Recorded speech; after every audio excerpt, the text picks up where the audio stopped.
Hello friends welcome to Pampi's kitchen. आज आपलोक खूब एबिध धुनिया मैं थलुआ रेसिपि लै आज लै पका तेतेली और बराली माछर एबिध रेसिपि खूब भल लगे खाई जीतु थलुआ खाद्यबूर आमार इमान भाले लगे। तेतियाह'ले आहक देरिকৈ रेसिपिটো आरम्भ करूँ। प्रथमे मैं बराली माछ केइटुकुरा निमख हालधि सानि लैছোঁ और लगते तेतेलिखिनि अकणमान पानीत এইদৰে তিয়াই থৈছিলোঁ प्राय 10 मिनिटमान समय और खूब धुनियाके हातेৰে এইদৰে मोहारि मोहारि दिলোঁ मैं जाते भालके तेतेली रसটো ওলাই। এতিয়া এখন সৰু চাকনিৰে এইদৰে চাকি লৈছোঁ যেহেতু হিতাটো নিদিওঁ ৰসখিনি দিম মই। এয়া প্ৰস্তুত কৰি ললোঁ আৰু সেইখিনি সময়তে এখন কেৰাহীত মিঠাতেল দিছোঁ আৰু তাতে মই বৰালি মাছ কেইটুকুৰা ভাজি ল'ম। এইদৰে আটাই কেইটুকুৰা মাছ মই তেলত দি দিছোঁ। আচলতে এই বৰালি মাছৰ জোলখন খাবলৈ খুব ভাল হয়, কথাতেই কয় পকা তেতেলি বুঢ়া বৰালি।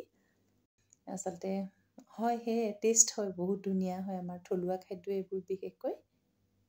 আৰু এতিয়া মাছ কেইটুকুৰা মই লৰাই দিছোঁ, প্ৰায় ভাজ খাই আহিলে। এতিয়া এইদৰে কাঢ়ি ৰাখিম মই।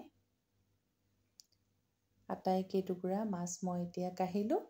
এতিয়া তাতে মই অকণমান সৰিয়হ দিছোঁ, কেইটামান কেঁচা জলকীয়া, অকণমান ঢাকি দিছোঁ যিহেতু সৰিয়হকেইটা খুব ফুটে। এয়া এতিয়া লগতে আলু বইল কৰি লৈছিলোঁ, আলুখিনি দি দিছোঁ আৰু তাতে হিচাপ অনুসৰি হালধি আৰু নিমখ দি দিছোঁ। এই আটাইখিনি উপাদান দি ল'লোঁ। এতিয়া আচলতে খুব ভালদৰে এইদৰে লৰাই প্ৰায় 10 মিনিটমান সময় আকৌ ভাজিম, আলুখিনি ভাজ খাবলৈ দিম। এই আলু ভাজ খাই আহিলে তাতে এতিয়া তেতেলী ৰসখিনি দি দিছোঁ, খুব ভালকৈ আকৌ এবাৰ লৰাই দিলোঁ। এতিয়া হিচাপ অনুসৰি পানী ব্যৱহাৰ কৰিম। মই অলপমান পানী বেছিকৈ দিছোঁ যিহেতু জোলখন পাতল হ'লে ভাল লাগে আৰু অলপমান উতলিবলৈ দিম। তাৰ আগতে অকণমান চেনি দিছোঁ যিহেতু তেতেলীৰ আঞ্জা হয়, অকণমান চেনি দিলে সোৱাদ হয়। ঢাকি ৰাখিলোঁ।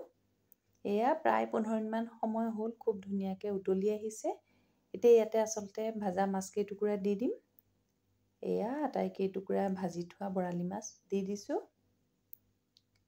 আৰু এবাৰ ভালকৈ লৰাই ল'ম। আৰু এতিয়া পুনৰ ঢাকন লগাই প্ৰায় 15-20 মিনিটমান সময় খুব ধুনীয়াকৈ আঞ্জাখন উতলিবলৈ দিম। এয়া ঢাকন লগাই দিলোঁ, প্ৰায় 15-20 মিনিটমান সময় হৈ গৈছে। খুব ধুনীয়াকৈ এয়া আমাৰ মাছৰ জোলখন বকবককৈ উতলি আছে। পকা তেতেলী বুঢ়া বৰালিৰ জুতি। আচলতে এয়া চাওক আঞ্জাখন প্ৰস্তুত হ'ল। এতিয়া মই গেছৰ ফ্লেমটো অফ কৰি দিম আৰু এতিয়া পৰিৱেশন কৰিম। আচলতে এইদৰে টেঙা জোলখন খাই এনেও খুব ভাল লাগে, যিহেতু গৰমত অকণমান ভাত বেছিকৈ খাব পাৰি এনেকুৱা জোল এখন পালে। এতিয়া এইদৰে এটা বাউলত পৰিৱেশন কৰিছোঁ। আশা কৰিছোঁ আজিৰ ৰেচিপিটো আপোনালোকৰ ভাল লাগিব। যদি ভাল লাগে নিশ্চয় এবাৰ বনাই খাই চাবচোন আৰু কেনেকুৱা পালে মোক জনাবলৈ নাপাহৰিব। আৰু লগতে মোৰ চেনেলটো আপোনালোকে ছাবস্ক্ৰাইব কৰিব, কাষতে থকা বেল আইকনটো প্ৰেছ কৰি দিব। তেতিয়া আচলতে মোৰ নতুন ভিডিঅ'ৰ নটিফিকেশ্যনসমূহ আপোনালোকে পাই থাকিব আৰু চাই থাকিব পম্পীজ কিটচেন। আৰু মই নতুন নতুন ৰেচিপি আপোনালোকলৈ লৈ আহি থাকিম। আজিলৈ আহোঁ, ধন্যবাদ।